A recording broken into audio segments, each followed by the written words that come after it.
wild leek and potato soup. It's just 2 ingredients. That's it. It's one of the fastest little soups I've ever been able to make, and at this time of year this stuff is really easy to find. Let me tell you why. Let's get into it, shall we?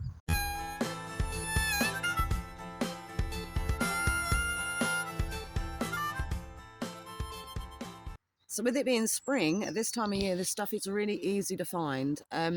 That's because despite them looking a little bit like a white version of a bluebell or a summer snowflake, the summer snowflakes are a lot taller and fatter and they come out a bit earlier, the flowers. But the way to tell the difference between this and the white bluebell is just by visually looking at it. The petals will have some green veins in them that the white bluebell doesn't. Also, you'll notice that the flowers burst out from the very top, whereas the bluebells will come down a little on stems. It's also known as the 3-cornered leek because it's a triangle on the stem of the flower. And of course, your most fail-safe is to just crush it and smell it, because if it smells of onion or leek or garlic, you're onto something. Whether it is the 3-cornered leek or another variety, it's still edible if it smells of onion, leek or garlic.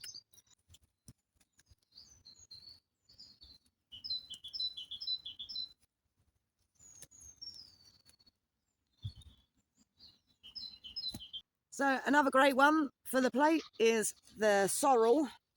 Now this is known as a lamb sorrel. It sort of looks, when it gets big like this, it's kind of like a bit of a spear kind of look because it has little pointy bits on the end. And it tastes a bit like apple skin is the best way you could describe it. It's got like a zesty, lemony, appley, skin type taste. But it will grow in florets like this. Now it's great for salads. It really gives a zest to a salad, and you can also chuck it into a meal, but do be wary that it will change colour. It kind of goes brown, but it adds a lovely lemony, zesty, sweet flavour. Now it does have some lookalikes. For example, right next to this little floret here, we have a floret over here. Unlike the sorrel, this is soft and fluffy, and it's not hard and, well, it's sort of like a crispy lettuce type texture is what the sorrel is. This is, I don't know what this is, but it's not one of the edibles, but one that you can get confused with. So I'm at a spot where usually I find St. George's mushrooms. Now I know it's not St. George's Day just yet, but I did notice just a few days ago that they were just starting to crack the earth, come ready to pop up. So I've come back today to have a little look. And okay, this one's a bit small, but I do have a couple of other samples. Very nice. Now, St. George's mushrooms, you all should be very cautious picking white mushrooms. I will tell you that. Be very cautious because there are some very lethal white mushrooms out there. So do your research. Don't rely on me. But St. George's mushrooms, they have quite a nice milly smell to them. They're very thick and fleshy. And they're a great addition to any meal. Now, these aren't for the soup that I'm about to make today, but I will be saving these for supper later on. Awesome.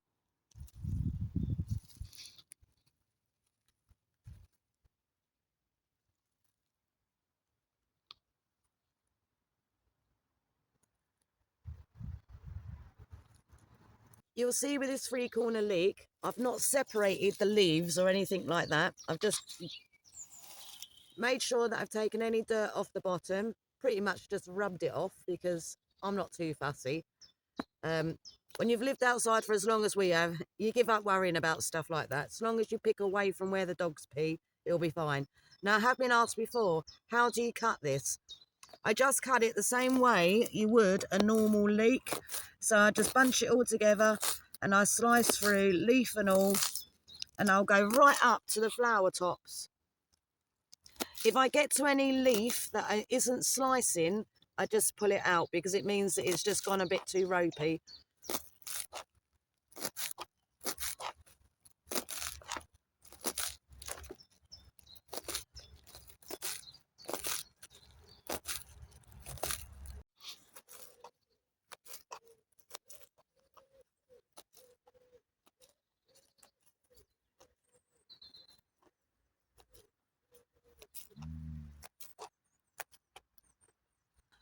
So with the potato, all I've done is just cubed it, diced it up a little bit. I haven't rinsed the potato. Now, that's a personal choice for me, really, because I find that the starch helps to make the soup thicker. And I'm not afraid of a bit of starch in my soup. In fact, I do believe that starch can be good for you, a certain amount of it, so why not? It's very colourful. Yeah. It's almost like you colour graded that to go from whites all the way to dark green. Did it on purpose. Yeah. It's because I'm an artist. No, I'm not. I'm not an artist.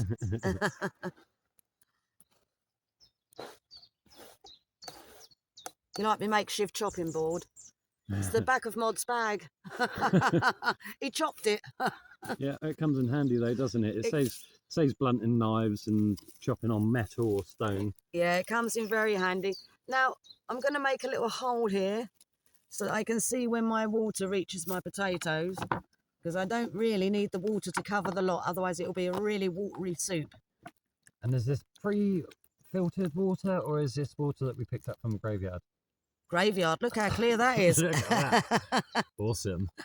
Yeah, we decided for the viewers we won't make it from the brook water, because the brook water, although we drink it, we do filter it, but even filtered, it's still discoloured, and we thought you guys might be a bit put off by that. It always turns everything a little bit yellow, doesn't it? Yeah. I mean, we don't care because we're used to it, but you know, some people do have a little moan in the comments section about things like that. Yeah. Right. Fuel, please, master. Usual fuel, as always. Can't go wrong. You can buy this stuff everywhere. Cheap as chips, almost. In fact, fuel, well, nail varnish remover is actually cheaper than chips at the moment, so it is cheaper than chips. It is cheaper than chips. You can't get it. It's Friday today, right? Usually it's Friday for chip nights and stuff like that, tradition, right? Poor man's meal, right? Fish and chips. Now it costs you like 12 quid for fish and chips. Yeah, you need to remortgage your house if you want fish and chip night nowadays. I can't remember the last time we had something like that. No. See, it burns nice and clean as well. Yeah. It does make your pot sooty. But my argument is, if you're turning up to any kind of situation with a clean pot, you're an amateur. And I'm certainly not going to be eating out of your pots, because if you've got too clean a pot, then you're obviously not cooking enough. Yes, Simon. I hope that pot's black when we meet you. Yeah, it's got to be good and sooty. Yeah. You know? So anyway, I won't torture you through the boiling process, but we'll come back to it when it's boiled. But basically, I'm just going to get it to the boil, and then I'm going to let it... Oh, God, this lid is tight. There we go. So what I'm going to do is, once it's boiling, which it's got a little way to go yet, I'm literally just going to let it reduce a little bit, enough to make the potato sort of break up, and easily break up when you put a fork in it or whatever. In my case, a knife, because we're just going to be drinking from the pot. We're al frescoing on the move today. Why are we al frescoing on the move today? Well, because we had videos to make, and we had a bit of foraging to do, and we're just getting so fed up with being in the tent, and why not, you know? Get out and about, have a wander. And we're going places. Oh yeah, we're getting ready to get on a move. Yes, we've got a place to visit first. I think that's tomorrow, and yeah, this is kind of transitional today, isn't it? Yes. Yeah. Yeah, we got to pack down, move, pack back up, pack back down, move, and then we're getting a lift. Yes. Stay tuned for that one, right? Yeah. So you'll see from in here, it's getting that kind of look now, where you can see that some potato is starting to dissolve. So I'm going to get that off. Now, because Mod and I don't like soup absolutely burning hot, and because this is already tap water, I could just pour some of that in. It will help cool it off.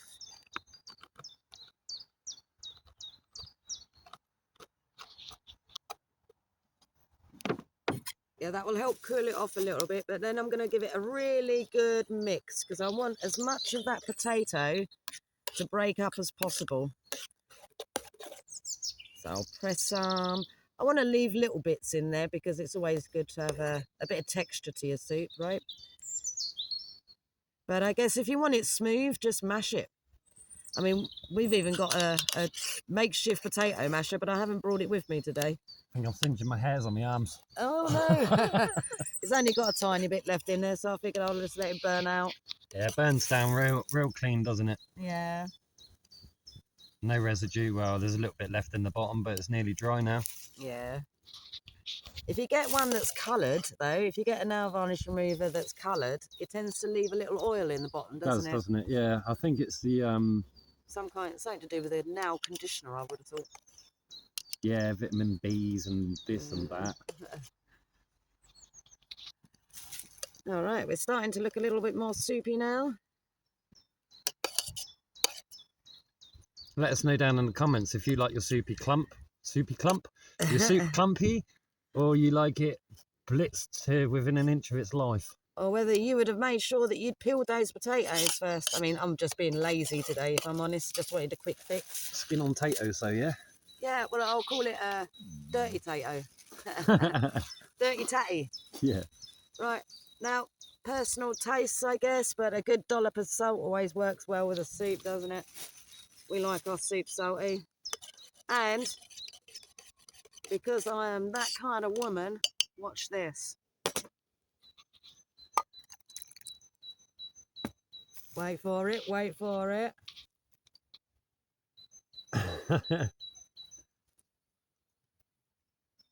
There you go, darling. Thank you very much. Your leek and potato soup. Awesome. Do you know this soup has only cost 15p each? Now that's shopping smart. All it took was one potato that cost 30p. So what do you think of it, babe?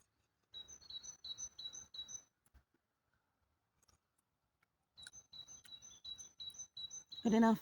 It's lovely. It's really nice. Yeah, I mean, I don't like soups with that are blended because I find them really hard to swallow. It's to do with my ASD. It doesn't feel right trying to. If I'm going to be drinking something liquidy, it needs to be water or coffee or beer. You know, soup. I think it's because I'm old school and I always remember the days of you'd have like bits of croutons, you'd have bits of meat, you'd have proper stuff in your soup. Sometimes you get the odd bone at the bottom where people have made a proper broth. So yeah, chunky soups, natural, wild, chunky soups. Yeah, absolutely brilliant. And I love them. The thing is for you, isn't it, is that I think this one is just the safer version because I quite like nettle soup and Mod loves nettle soup. Yeah. But sadly, he can't really have much of it. I can't have much vitamin K as well because it like messes around with my blood thinners and things like that. So when I get these sorts of soups or these sorts of wild edibles that don't have much vitamin K in them, winner. Make the most of them, eh? Oh yeah. Weren't you watching Joe Rogan the other night? He was saying that he likes watching. Outdoor. He was saying that he quite likes watching cooking programs with unusual things. So I thought, well, you never know. Maybe Joe Rogan will tune in. Have you ever cooked slugs before? Do people eat slugs? I've accidentally cooked slugs. Yeah, I know that. Yeah, no, I don't think you should eat slugs. I don't think they're supposed to be on the menu, but I have accidentally cooked a slug or two before now, just because it was caught in the pot. But they're not toxic to humans, so. No, no, I can't. However, I have had snail, or escargot, as they call it. Yeah, there's dog. Yeah, I've had escargot before. That was, do you know what? It was fried in butter or something like that, but it was exactly how I'd imagine snail to be cooked. It was a bit chewy and slimy. That's the best way I can describe it. Didn't really have much flavour because it just tasted of garlic. Mm. Do you put any garlic in this time or not? Tastes a little bit different. Yep, no, I've skipped the garlic this time. Yeah. Well, there's no wild ramsons about at the moment in this area, is there? No, and also I wanted to show people how simple and easy it is, just with like one forageable and a 30p potato. Yeah. And you got yourself a really decent soup, quite filling actually. Yeah, it's blimmin' lovely. I mean, if you want to add that really Moorishness to it, garlic, if you just put a hint of garlic in rather than a whole load of it, because there seems to be like a little middle ground, whereas if you just put a hint in, it makes it just a moreish flavour, so you have to keep eating. Whereas it won't necessarily taste of garlic, but you won't understand. You just keep wanting to eat more. It's a trick I use on Mod a lot. Yeah. Yeah, Tara's always doing. Ooh, whatever. Tara's always doing it to me. She's going, "Oh, I'm going. Oh, you got any more of that? You got any more of that?" No, she hasn't got more of that. She's just put garlic in it, so it just makes me eat it more and more and more and want more. A good chef should always keep the meat wanting more. Yeah. What she said.